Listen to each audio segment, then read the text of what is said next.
Assalamualaikum warahmatullahi wabarakatuh. Hai adik-adik, bagaimana kabarnya hari ini? Alhamdulillah sehat-sehat semua ya. Semoga kita semua selalu diberikan kesehatan dan kekuatan sehingga kita dapat melakukan pembelajaran dengan semangat.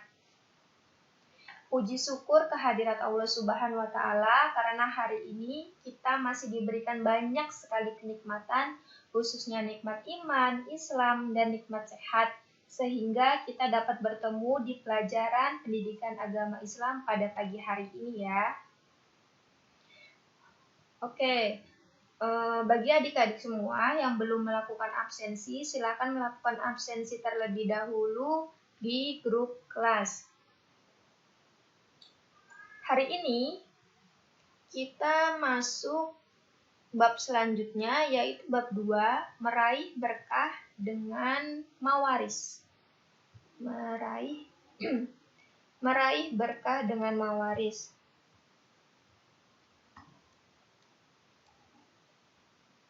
Yang pertama, pengertian mawaris atau warisan.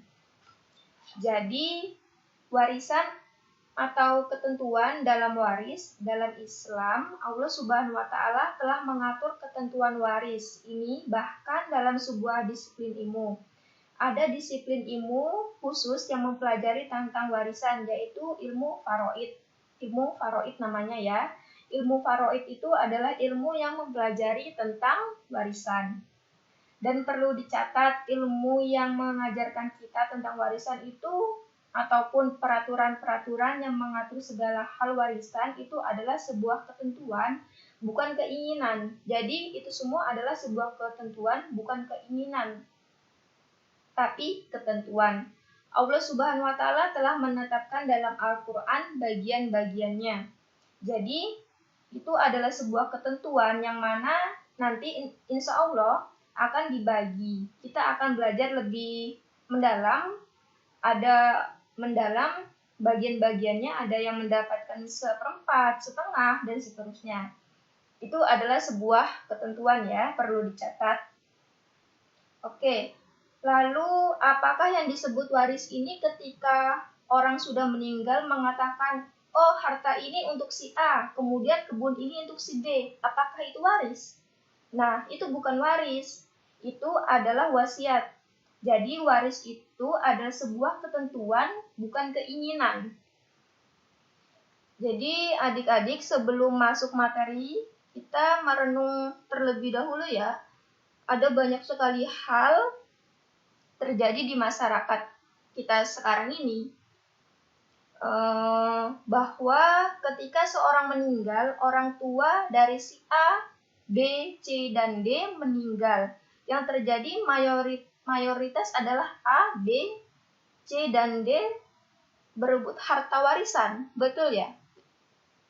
Banyak sekali kejadian-kejadian atau konflik keluarga karena berebut harta waris. Untuk itulah sejatinya solusi yang paling tepat dalam menghindari segala konflik itu adalah adanya ilmu mawaris. Kalau saja seluruh umat Islam mengikuti ketentuan waris sesuai dengan ketentuan Islam, maka insya Allah tidak akan ada lagi orang yang berebutan harta waris. Mengapa demikian? Karena sudah ada ketentuan-ketentuan semua. Bagaimana anak itu mendapatkan berapa, laki-laki mendapatkan berapa, perempuan mendapatkan berapa, dan seterusnya. Oke, apa itu mawaris? Mawaris merupakan serangkaian kejadian mengenai pengalihan pemilikan harta benda dari seseorang yang meninggal dunia kepada seseorang yang masih hidup. Namanya mawaris. Dengan demikian, syarat-syarat mawaris atau rukun bisa dikatakan. Demi terwujudnya warisan ada 3 unsur.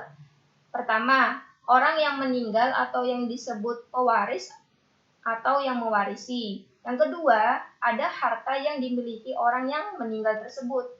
Ketiga, yaitu orang yang hidup dari keluarga yang meninggal tersebut. Jadi, ada yang mewarisi, ada yang akan diwariskan. Jadi itu ada yang mewarisi, ada harta yang diwariskan, dan ada ahli waris. 3 unsur itu merupakan hal yang wajib di dalam warisan. Kemudian apa itu ilmu mawaris? Ilmu mawaris merupakan ilmu yang diberikan status hukum oleh Allah Subhanahu wa taala sebagai ilmu yang sangat penting karena ia merupakan ketentuan Allah Subhanahu wa taala. Oke, selanjutnya yaitu dasar-dasar hukum mawaris. Di sini ada dari Al-Qur'an, As-Sunnah, dan kemudian posisi hukum pewarisan Islam di Indonesia. Yang pertama dari Al-Qur'an. Di sini terdapat dalam Quran An-Nisa ayat 7. Bisa dibaca ya teman-teman. Jadi ada aturannya dalam Islam. Contoh dari selain Islam seperti adat atau dalam kebiasaan kita di Indonesia. Tentu beda adat, beda ketentuan pembagian harta. Contohnya saja adat Lampung. Biasanya yang mendapatkan itu laki-laki, perempuan enggak. Karena itu perempuan, karena itu laki-laki. Ini adat bukan ketentuan waris ya dalam Islam. Tetapi kalau kita mau melakukan hal yang sahih, tentu mengikuti ketentuan yang ditentukan oleh Allah Subhanahu wa taala yaitu ilmu faraid. Yang kedua dari As-Sunnah. Sebagaimana kita ketahui sekarang, kita lebih senang mencari ilmu yang lain gitu ya. Walaupun itu ilmunya Allah juga, tapi ini sudah ditegaskan oleh Rasulullah bahwasannya ilmu faraid ini benar-benar akan dicabut dan memang faktanya sekarang banyak sekali dari kita, bahkan saya sendiri belum bisa itu yang namanya faraid. Nah, di sini saya akan berusaha untuk belajar bareng adik-adik semua untuk mempelajari ilmu faraid. Selanjutnya yaitu posisi hukum kewarisan di Indonesia. Di sini hukum kewarisan Islam di Indonesia merujuk pada ketentuan dalam kompilasi hukum Islam. Mulai pasal 171 diatur tentang pengertian pewaris, harta warisan, dan ahli waris. Kompilasi hukum Islam merupakan kesepakatan para ulama dan perguruan tinggi berdasarkan Impres nomor 1 tahun 1991. Yang masih menjadi perdebatan hangat dan keberadaan pasal 185 tentang ahli waris pengganti yang memang tidak diatur dalam fikih Islam. Ini ada gambarnya ya, bisa dibaca sendiri. Selanjutnya yaitu ketentuan mawaris dalam Islam. Yang pertama ahli waris. Jumlah ahli waris yang berhak menerima harta warisan dari seseorang yang meninggal dunia ada 25 orang, yaitu 15 orang dari ahli waris pihak laki-laki yang biasa disebut ahli waris asobah, dan 10 orang dari ahli waris pihak perempuan yang biasa disebut zahil furud. Ini ya, bisa dilihat sendiri. Nanti fotonya bakalan Ibu bagikan versi PDF-nya biar adik-adik semua dapat mudah mempelajarinya. Selanjutnya yaitu syarat-syarat mendapatkan warisan. Syarat-syarat mendapat warisan. Jadi yang pertama itu meninggalnya pewaris. Syarat-syarat mendapatkan warisan. Yang pertama tentunya meninggalnya pewaris. Jadi orang itu sudah meninggal. Jadi itu namanya warisan. Kalau orang itu sudah meninggal, itu namanya warisan. Kalau ia belum meninggal, itu bukan warisan, tapi hibah. Kalau waris kan jelas pembagiannya untuk anak laki-laki 2, untuk anak perempuan 1. Kalau seandainya nih dia punya kekayaan gitu ya, sebelum meninggal dia mau membagi hartanya untuk anaknya. Anggaplah dia mempunyai 2 anak. Ya memang dalam kaidah 1:2 untuk laki-laki dan perempuan. Tapi berhubung dia pingin adil, dia mau membagi menjadi 2. itu nggak masalah teman-teman, karena itu bukan warisan. Walaupun si orang itu mungkin menganggap itu warisan, tapi itu bukan warisan, itu adalah hibah. Karena kembali lagi bahwa kalau waris itu kan harus sudah meninggal, atau meninggalnya secara hukmi, yaitu dianggap sudah meninggal. Dia sudah bertahun-tahun nih nggak pulang, terus dikira-kira saja dia itu sudah meninggal. Itu namanya hukmi atau meninggal secara perkiraan. Yang kedua, adanya ahli waris yang hakiki. Jadi ketika anggaplah nih seseorang itu sudah meninggal, jelas ketika sudah meninggal ada pewaris yang hidup. Jadi kalau ahli warisnya sudah meninggal itu pembahasannya berbeda ya. Kemudian seluruh ahli waris diketahui secara pasti bagian-bagian masing-masingnya. Nanti kan ada yang mendapat 1/3, 1/6, setengah, dan seterusnya. Yang selanjutnya, sebab-sebab menerima harta warisan. Ada nasab, keturunan, pernikahan, dan wala. Nasab. Ya, pertama nasab ya. Dan inilah yang nantinya akan menurunkan ahli waris nasabiah, di mana ahli waris nasabiah itu dihubungkan ahli waris yang mempunyai ikatan darah. Yang mempunyai ikatan darah seperti anak, bapak, nenek, dan seterusnya. Itu karena ada ikatan darah. Kemudian pernikahan. Disebabkan karena faktor tertentu, yaitu perkawinan. Sebagaimana kita ketahui, seorang istri itu berhak mendapat warisan dari peninggalan suaminya. Atau perlu kita ketahui juga, mereka dapat menerima bagian warisan apabila pernikahan tersebut sah, ya adik-adik. Sah itu menurut hukum agama dan dianjurkan dengan hukum yang berlaku. Nah, itu ada 2 secara garis besar. Ada lagi yaitu dengan sebab, dan selanjutnya yaitu wala, yaitu memerdekakan budak. Jadi ketika orang biasa dia lalu memerdekakan budak, ketika budak itu meninggal, maka itu orang yang memerdekakan itu berhak mendapat warisannya. Tentunya sesuai dengan bagian yang sudah ditentukan. Selanjutnya yaitu sebab-sebab meninggalnya sebab-sebab tidak menerima harta warisan.